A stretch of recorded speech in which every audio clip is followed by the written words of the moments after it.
So, the first day of hearings for Judge Amy Coney Barrett, who is the nominee of President Trump for the Supreme Court to replace Ruth Bader Ginsburg, just wrapped up a few minutes ago, really. And I'm on my lunch break doing this. I was kind of listening as I was working. And I have a few thoughts.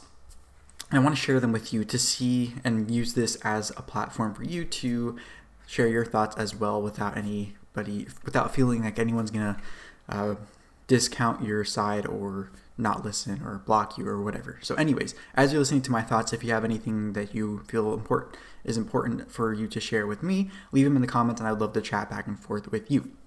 So my first thought when I was listening to the hearings was they are turning this into a watered down version of the Kavanaugh hearings, but still they're turning this hearing into something that it shouldn't be because, in my opinion, they know that this judge nominee will be confirmed and will be on the Supreme Court, which, as many of the Democratic senators on the committee, the Senate Judiciary Committee, stated, will swing the court, if you will, to a conservative favor or more constitutional originalist leaning court, which honestly, I think a lot of the Republicans hit it right on the head when they said that is what we should want out of the Supreme Court. And actually leads me to a few of my other points, which I will touch on in a few seconds. But this is why Judge Coney Barrett is the perfect pick right now. And her history, her resume, her everything speaks for itself.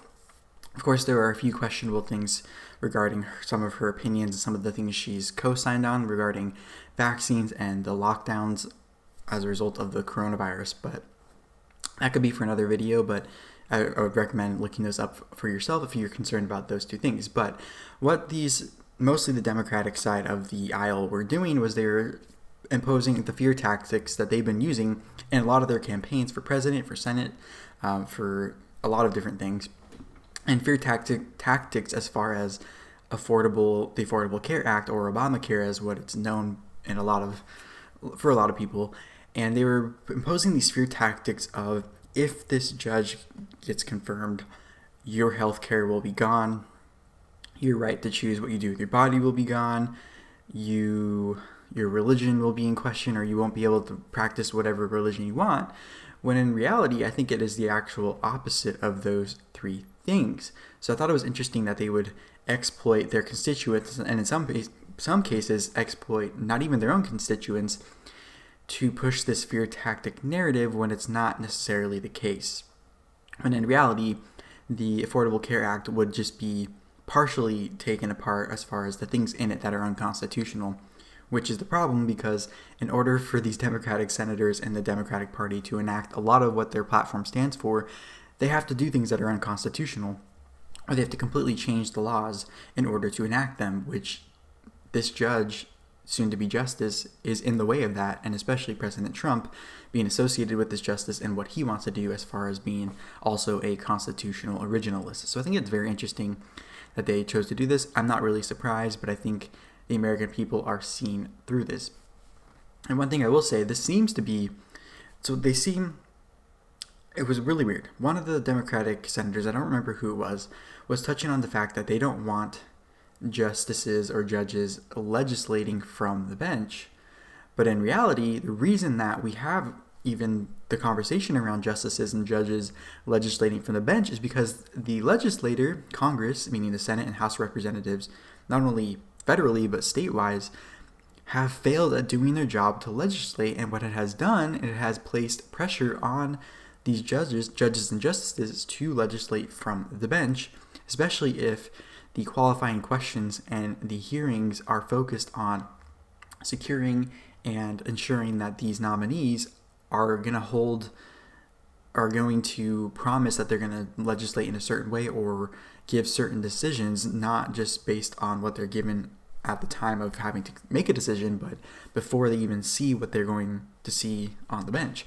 So I think it's very interesting that certain people are saying they don't want people to legislate from the bench, but the reason that they're even forced to do that is because of the failures of the people who have to confirm these nominees. So, if anything, they need to start looking inward as far as the senators and House of Representatives on what they can do better as far as reaching across the aisle or just giving into the fact that they have failed or that they may not get something passed because of the way the dynamics of the House and the Senate work as a result of the voting public putting trust in certain officials.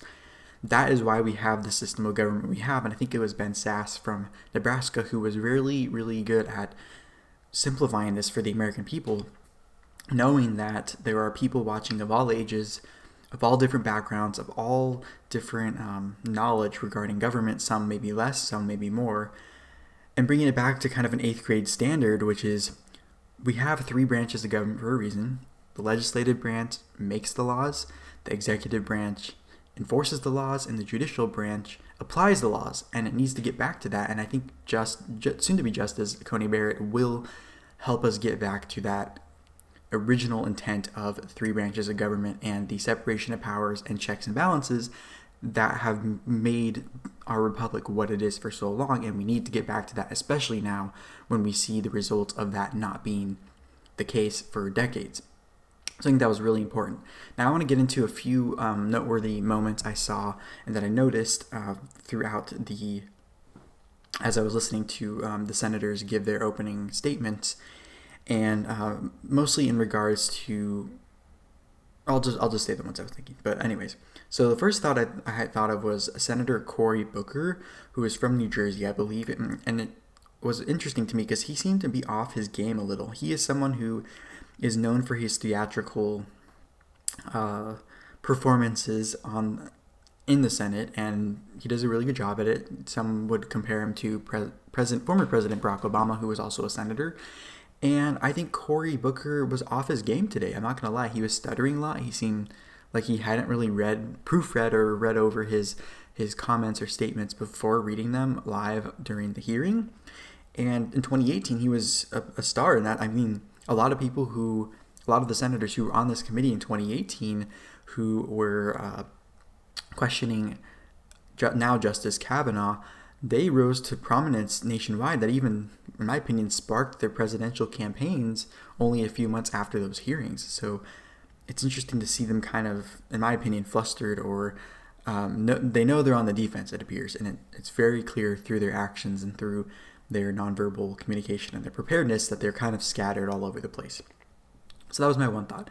My next 2 things, and by the way, I'm reading off my Parler account, which is kind of like a Twitter alternative. So if you want to go over there, follow me, see the written account of these things, you can go over there. My username is the same here as it is there. And let me make sure this loads. Why isn't it loading? There we go. And my next 2 comments are over the senators from California, Diane Feinstein and Kamala Harris, who happen to be my 2 senators. So I think I'm more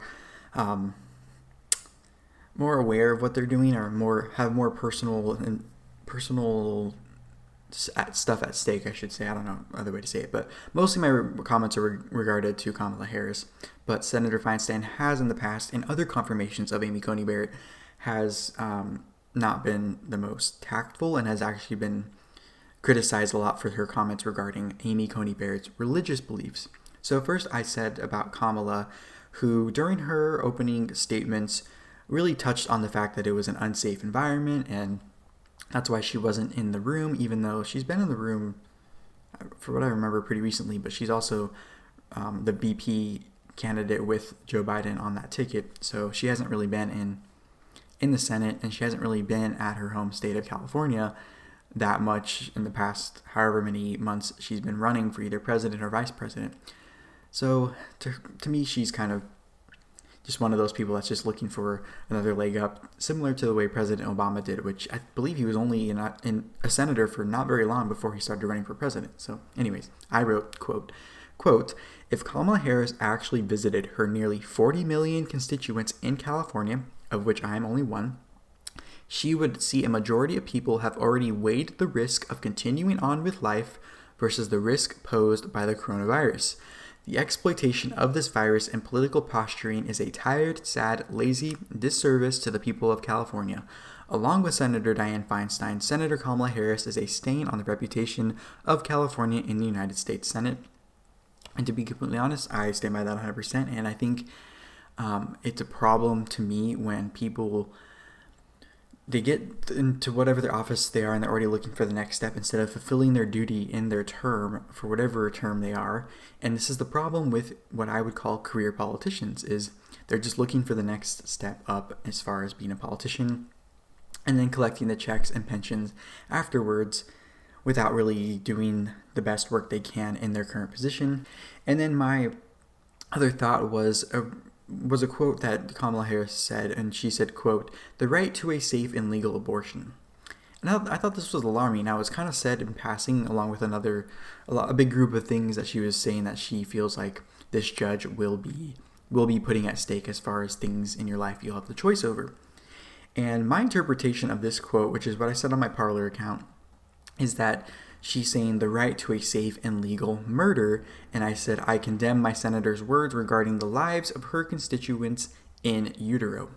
And to me, this is the biggest argument I have against abortion, is you don't know what that life could have become.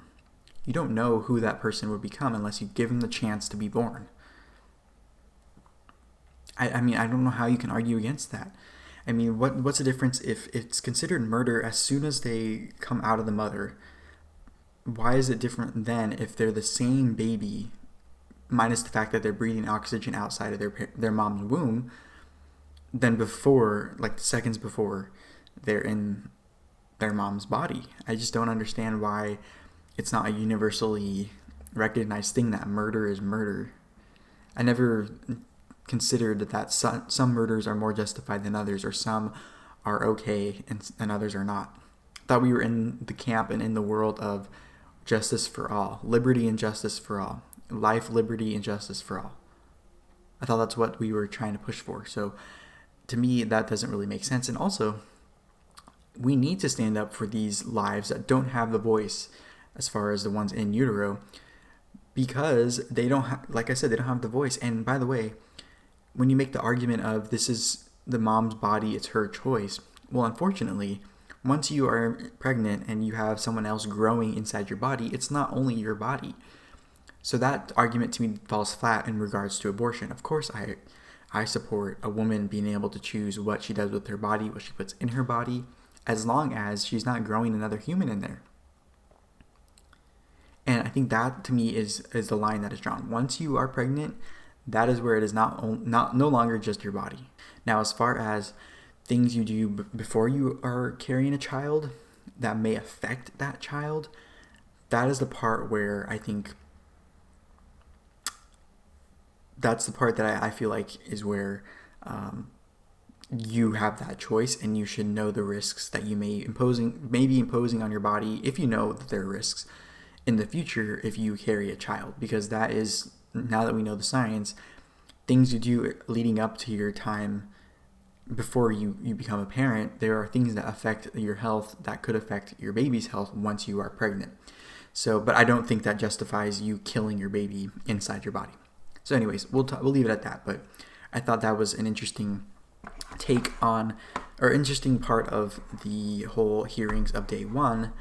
Let me know what you think in the comment section down below. Oh, and as far as Amy Coney Barrett's opening statement, I think I love what she says, because she's humorous, but she's also shining a light on all of her kids and her family, but also talking about how she contributes to her community, how she gives back to societies and organizations she believes in, and she appears to have it all. And I don't see why we would bash a woman, especially for being able to do it all and being able to be on the highest court of the land. So the whole argument also of her being submissive to her husband, or being a part of a group that suppresses or discourages women from excelling or oppresses them, is far from the truth. And her sitting there as the nominee for the Supreme Court is every proof you need that she is not any of that. So I want to wrap up with that. I almost forgot to say that, but I wanted to leave it at that. So let me know what you think in the comment section down below. I would love to hear your thoughts on this. And if you liked what you saw here and you want to come back for more, make sure to subscribe to my channel by hitting the subscribe button, ringing the bell by turning on post notifications. And if you are on Rumble, I just backed up all my videos on this channel to the Rumble platform, Make sure to give this video a rumble and subscribe to this channel as well on there.